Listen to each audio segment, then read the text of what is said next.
Saudações, esse é o primeiro vídeo do canal do Vermelho à Esquerda. Eu não queria estar fazendo um primeiro vídeo para o Vermelho à Esquerda sobre esse tema, que é o novo Atlas do IBGE.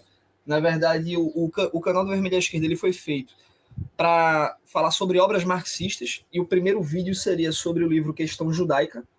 Só que acabou sendo conveniente falar sobre o novo Atlas do IBGE por duas razões. A primeira é o assunto está em muita efervescência na internet. Muita gente tem comentado sobre isso. E o segundo é um tema que eu, particularmente, tenho um apreço pessoal muito grande. Eu tenho um apreço muito grande pelo tema da cartografia e da formulação de mapas. Então, acabou sendo conveniente para mim fazer com que esse fosse o primeiro vídeo do canal. Mas vamos ao tema em si. Quem me conhece já de outras redes sociais sabe que eu comentei sobre o novo Atlas do IBGE no Twitter, sabe que eu comentei no Instagram também, só que essas redes não são muito propícias para um debate mais aprofundado, porque eu só fiz alguns vídeos breves no Insta, uns textos curtinhos no Twitter, mas aqui, com um vídeo mais demorado, eu posso agregar mais ao debate, eu posso fazer comentários em cima do mapa ao mesmo tempo que estou mostrando o mapa para vocês. Então, é uma dinâmica que me permite comentar um pouco mais, e eu acho que o debate acrescenta mais ao debate do que essas publicações curtas no Instagram e Twitter. Bem, falando agora sobre o mapa em si. Vocês estão vendo aí na tela o novo Atlas do IBGE. Esse é o novo Atlas que deu tanta polêmica. A galera falou tanta besteira. Muita gente disse que não tem nada a ver, não tem nenhuma utilidade prática você colocar o Brasil no centro da representação cartográfica, não é útil, não tem para quê, etc. Isso nas considerações mais leves. Teve gente também que disse que isso era uma medida ufanista, um absurdo, deseducador, entre outras coisas. Eu vou falar sobre isso mais para o final do vídeo, mas a gente vai falar sobre várias coisas em torno do mapa, e no final a gente vai falar sobre isso, sobre o Brasil no centro do planisfério. Eu elogiei muito a formulação desse novo mapa, porque teve vários pontos interessantes nele, muito além dessa questão de colocar o Brasil no centro. A primeira o que eu gostei desse mapa. Deixa eu ampliar aqui o mapa para vocês. Esse novo mapa, ele sintetiza várias posições políticas oficiais do Estado brasileiro. Por exemplo, nas relações internacionais, antes de falar das relações internacionais e das posições oficiais do Estado sobre política externa, vamos destacar aí que a maioria dos países estão com a coloração branca, mas tem países que estão coloridos, que não estão em branco. Esses países que estão preenchidos com a cor são países que pertencem ao G20. E agora vamos ao ponto. A China, como vocês podem ver, pertence ao G20 e tem uma coloração. Ó. Ela é cortada aqui na lateral do mapa, não sei se vocês percebem, e como o país pertencente ao G20, ela está marcada, ela tem uma cor dentro do seu território. Quando a gente vai para o outro lado aqui do mapa, ó, continuação da China. Aqui a China, aqui ó, Taiwan, e essa parte aqui acima da Coreia. Isso tudo é China. Aí vocês se perguntam, Taiwan está mencionado no mapa, mas Taiwan não é reconhecido como país pela maioria dos países do mundo, inclusive não é reconhecido como país independente, nem mesmo pelo próprio Brasil. Ele está enumerado no mapa apenas para fins consultivos, mas percebam que Taiwan ele não pertence ao G20, mas a coloração do território de Taiwan é como de alguém que pertence ao G20. Enquanto país independente, Taiwan não pertence ao G20, mas ela está com a coloração de um país que pertence ao G20. Por quê? Porque aqui é um reconhecimento sutil, mas ainda é um reconhecimento que é expresso por meio do mapa do Estado brasileiro de que Taiwan é um território pertencente à China. Então, isso é uma posição política. Tem outra posição política que fica mais evidente ainda, aqui no Oriente Médio, que é o reconhecimento do Estado brasileiro do Estado da Palestina. E tem outra posição política reconhecida aqui, outra polêmica internacional, que o Brasil se posiciona e expressa isso por meio do novo Atlas. As ilhas não estão nomeadas como Ilhas Falkland, como território do Reino Unido, da Inglaterra. Então, ela está nomeada como Ilhas Malvinas, como território pertencente à Argentina. Então, sobre todas essas celeumas internacionais, Taiwan, Palestina, Malvinas, etc., etc., etc., todas elas estão sendo devidamente reconhecidas, ou melhor, todas essas questões estão sendo devidamente expressas no mapa a partir do prisma das posições oficiais do Estado brasileiro, das posições políticas sobre relações internacionais do Estado brasileiro, as posições diplomáticas oficiais. Então, apesar de ser um documento pequeno, ou seja, um mapa, ele sintetiza todas essas posições. Se a gente garimpar mais questões aqui pelo Mapa Mundi, a gente vai achar várias outras questões. Mas eu estou enfatizando essas que são mais latentes no debate internacional. Aí tem outra coisa que é interessantíssima no debate também, que não foi nem tão alvo de polêmicas, que foi a questão da Amazônia Azul. Vou dar um zoom aqui de novo. Vou dar um zoom aqui de novo no mapa. Como vocês estão vendo aqui, ó, o território nacional marítimo ele foi expandido nos últimos anos. Foi uma expansão praticamente sem precedentes na história recente. E a gente conseguiu isso graças aos esforços dos técnicos e cientistas da Marinha Brasileira e da Petrobras. Então, quando você coloca isso no mapa, você está celebrando essa conquista desses técnicos e cientistas, celebrando essa conquista da Marinha e da Petrobras. Então, é uma forma, inclusive, de exaltar essas entidades, que é a Petrobras e que é a própria Marinha Brasileira. Você reconhece as conquistas que eles conseguiram e expressa para o mundo a expansão do seu domínio marítimo, que, inclusive, não foi expansão feita à moda caralho. Não foi... O Brasil não simplesmente saiu expandindo isso e foda-se a legitimidade internacional disso. A gente, graças à força política que o Brasil conseguiu ter, a gente tem legitimidade internacional e na própria ONU desse novo domínio marítimo, que a gente nomeou como Amazônia Azul.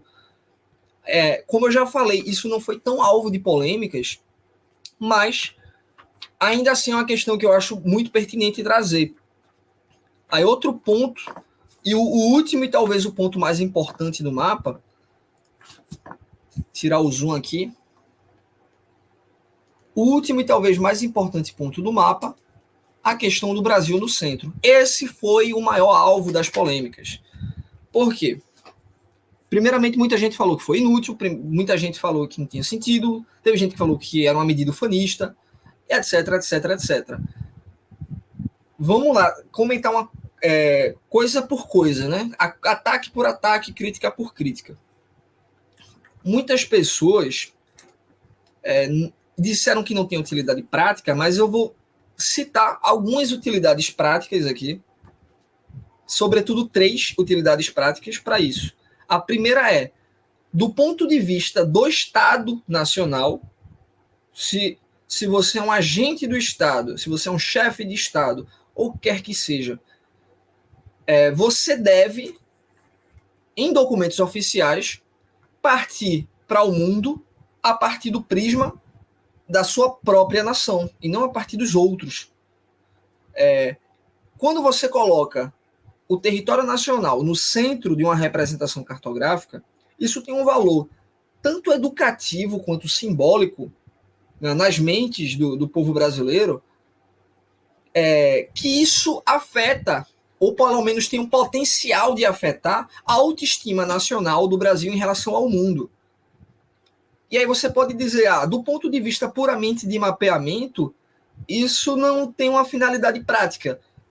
Todavia, do ponto de vista do Estado, do qual o Estado, que é uma entidade política, o Estado ele precisa pensar politicamente, e ele precisa pensar nessas questões simbólicas, precisa pensar nas questões educativas, na questão de formação e da autoestima nacional. Do ponto de vista do Estado, isso se justifica. Para o Estado isso é prático, não pode ser para você ou para Beltrano e Cicrano, indivíduo X que provavelmente nem trabalha com mapas. Mas do ponto de vista do Estado isso se justifica. Além dessa utilidade prática política, já que é um mapa que vai estar aí ser colocado nas escolas, vai ser colocado nas formações das bases militares do Exército Brasileiro, etc, etc. Além de tudo isso, tem outras questões práticas que, concordando ou não com a questão do aspecto simbólico de colocar o mapa no centro, de colocar o Brasil no centro do mapa, concordando ou não com isso, com essa utilidade prática do Estado, existem utilidades práticas do ponto de vista cartográfico e do ponto de vista do uso mais cotidiano mesmo, que não dá para você contestar, que é, a primeira questão é distorção de escala, que todo mundo parece esquecer. Todo mapa plano, como deve ser, ele está tentando representar o mundo, que é um geóide, é uma superfície, é um objeto tridimensional, está tentando representar isso num objeto plano, que é um mapa. Então, sempre que você vai fazer isso, vai necessariamente haver distorções de escala. E aí, existem pontos do mapa, a depender da forma como você faz o mapa, existem pontos do mapa que vão ser menos distorcidos que outros. Geralmente, o ponto que vai ser menos distorcido em um mapa é o centro dele. E todo o resto, quanto mais afastado do centro, mais distorcido vai ser.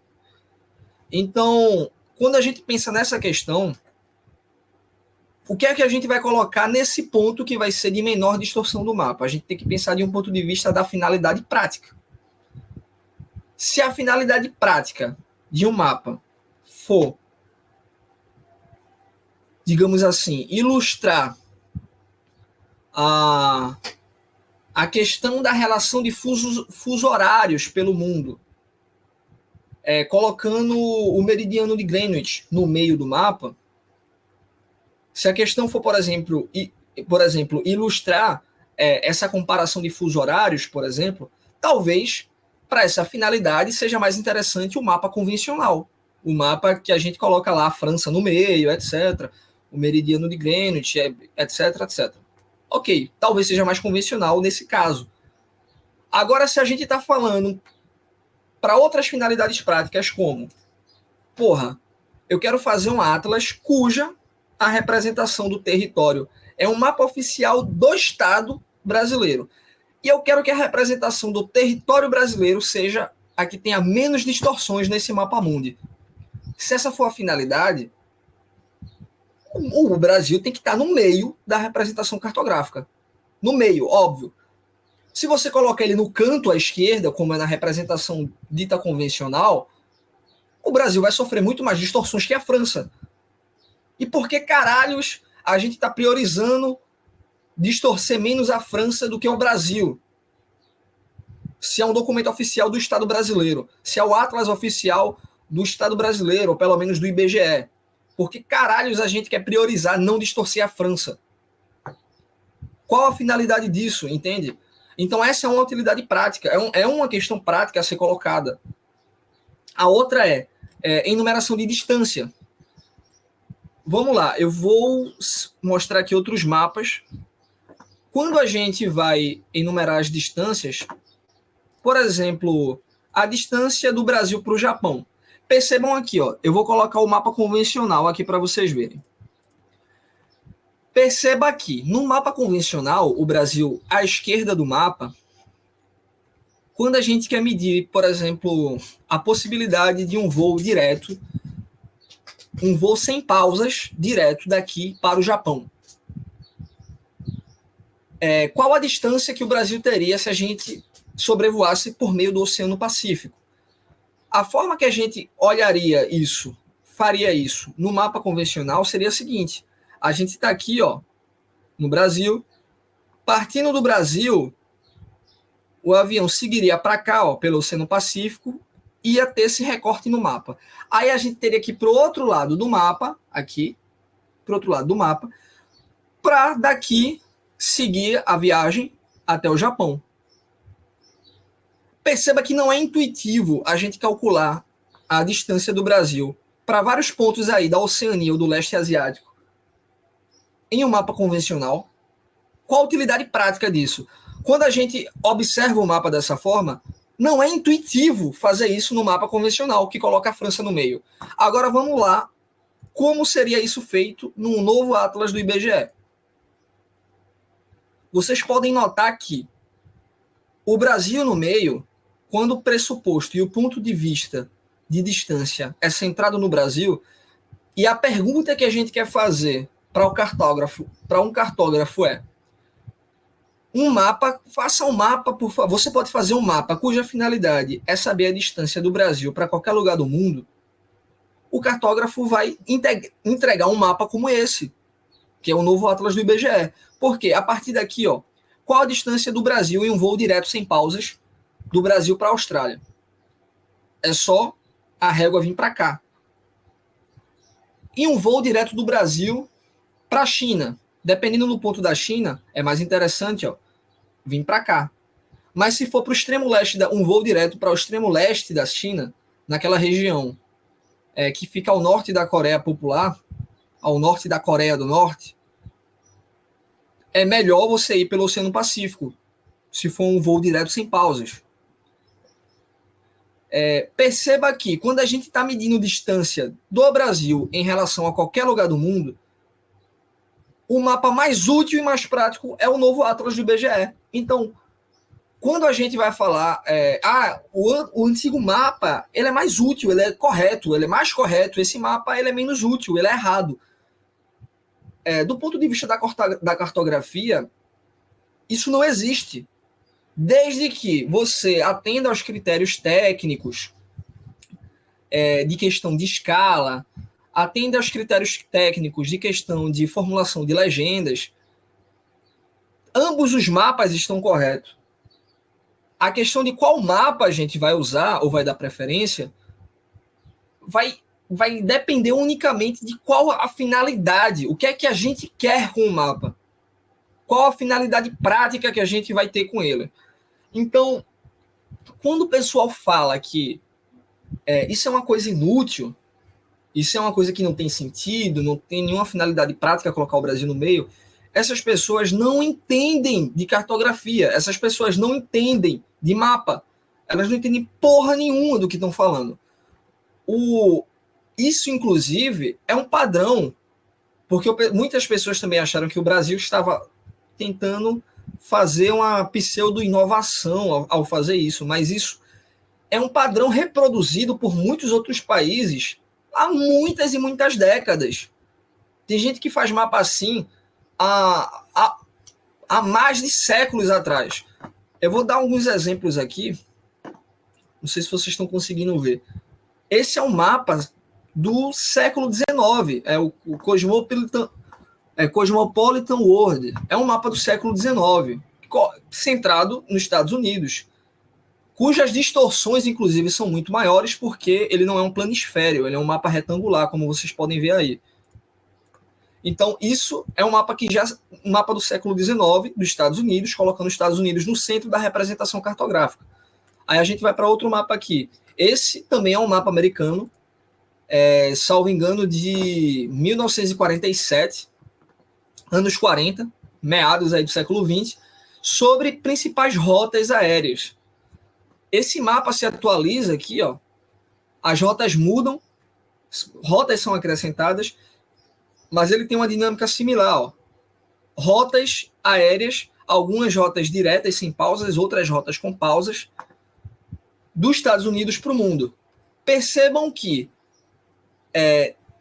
partindo desse pressuposto que eu falei agora há pouco, partindo do pressuposto da finalidade de medir distâncias do território nacional pro mundo, esse mapa americano, esse mapa dos Estados Unidos, ele está dentro dessa finalidade. Ele é mais útil para os americanos quando eles querem medir a distância do território dos Estados Unidos para qualquer ponto do mundo, e para saber se é mais perto você ir pelo leste ou pelo oeste, quando a gente está tratando de lugares que são praticamente do outro lado do globo.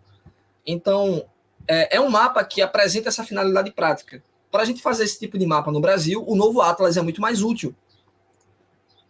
Esse mapa aqui, esse primeiro é de 47, esse aqui é dos anos 60. E esse é o mais atual. Podem ver, esse aqui, ó, mapas de rotas, é um mapa de rotas aéreas sem pausas também dos Estados Unidos, cuja finalidade é mais ou menos isso que eu estava falando.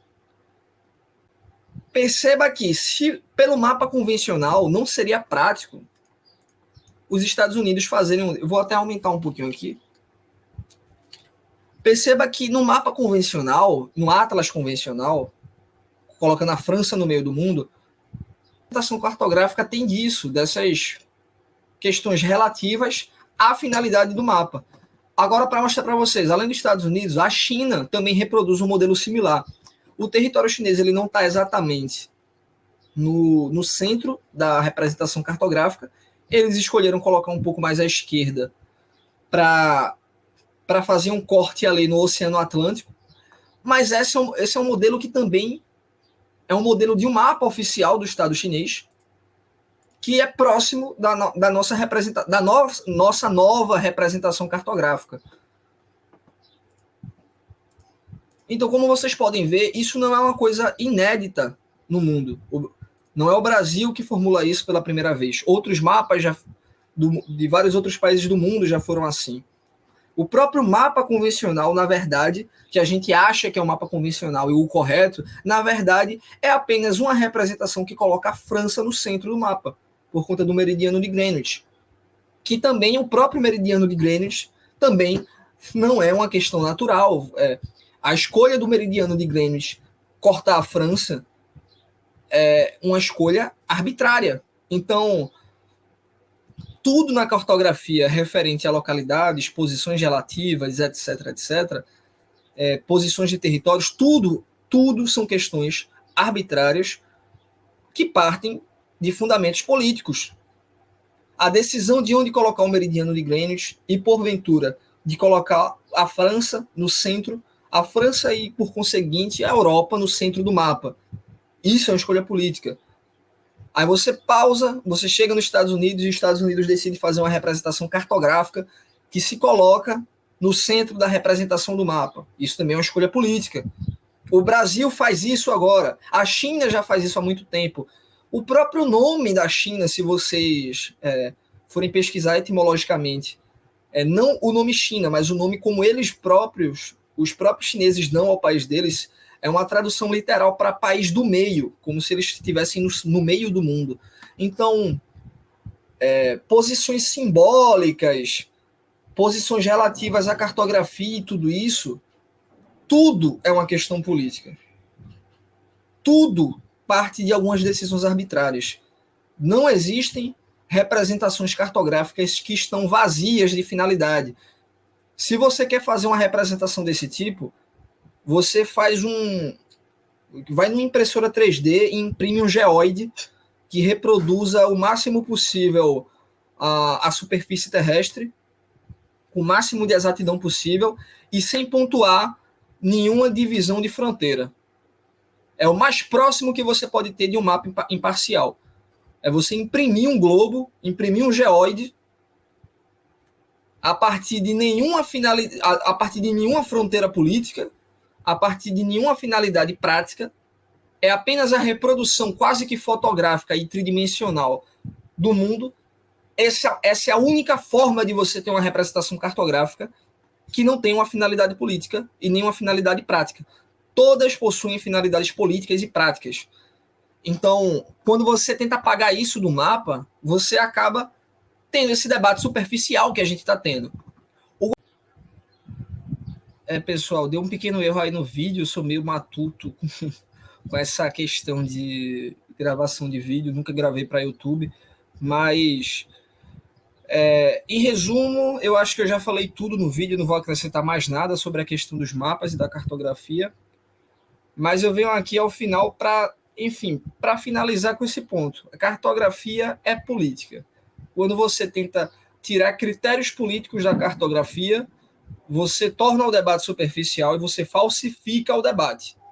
Ponto. Todo mapa tem uma finalidade política e prática. E se o mapa é útil ou não, depende da finalidade a qual ele está vinculado. Como a gente já demonstrou, existem sim finalidades e utilidades práticas para esse novo Atlas, e o pessoal dizer que é de uma inutilidade é porque o pessoal não conhece cartografia. Aí, concluindo esses pontos, eu só queria reiterar, pedir para vocês se inscreverem no canal. É um canal inaugural, vocês podem ver aí que eu não fiz nada de edição, não entendo bulhufas disso. Pedir para vocês seguirem o Vermelho à Esquerda nas redes. Vou até colocar aqui a forma como você pode encontrar o Vermelho à Esquerda. No Twitter você pode achar o Vermelho à Esquerda com esse arroba.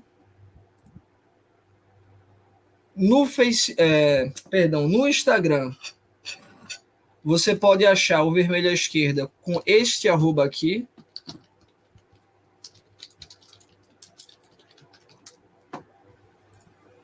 Que vai ser exibido agora na tela.